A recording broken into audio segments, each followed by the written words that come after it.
Bonjour, qui se souvient du bon docteur Coué? Sa fameuse méthode Coué est passée dans le langage courant après sa mort en 1926, sans pour autant qu'on accorde à ce pharmacien français, originaire de la ville de Troyes, une postérité scientifique sérieuse. La méthode Coué n'est plus évoquée qu'avec ironie ou fatalité. Dire « ça ira mieux demain » ne mange pas de pain.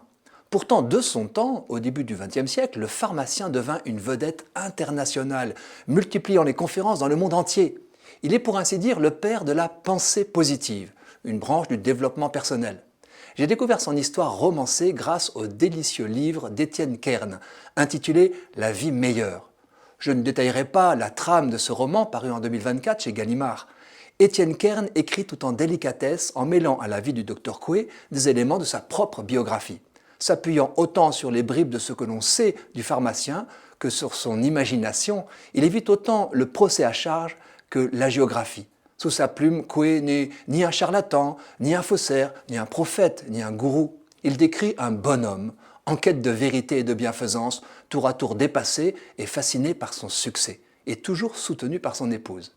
Émile Francisque Exupère Coué avait sûrement au départ un fort charisme naturel. Affable, il aurait découvert dans son officine l'impact des paroles positives sur les patients venus demander son aide, sans qu'il soit de besoin de procurer un faux médicament, comme la science l'exige quand il s'agit de comparer l'efficacité d'une molécule avec un produit ne comportant pas de substance active. Sa parole avait en elle-même un effet placebo. Son optimisme béat donnait des résultats. En recevant des personnes affligées à son domicile, gratuitement, le docteur Coué a affiné puis théorisé sa méthode, non sans une sage prudence lorsqu'il s'agissait de maladies graves. Elle se résume en une phrase à vocation autoréalisatrice, faite d'autant de mots que de syllabes, c'est-à-dire 14. Écoutez bien. Tous les jours, à tout point de vue, je vais de mieux en mieux. Posologie recommandée par le pharmacien à répéter 20 fois le matin et 20 fois le soir en y croyant. Tous les jours, à tout point de vue, je vais de mieux en mieux. Émile Coué a voulu croire et fait croire qu'une telle affirmation optimiste est capable de descendre dans l'inconscient pour y opérer dans le corps son travail de parole performative. L'imagination, expliquait-il, est un outil précieux pour aller mieux.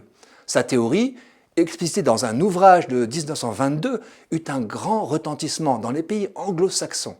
Titre « La maîtrise de soi-même par l'autosuggestion consciente ». 100 000 exemplaires furent vendus. Que reste-t-il de Coué?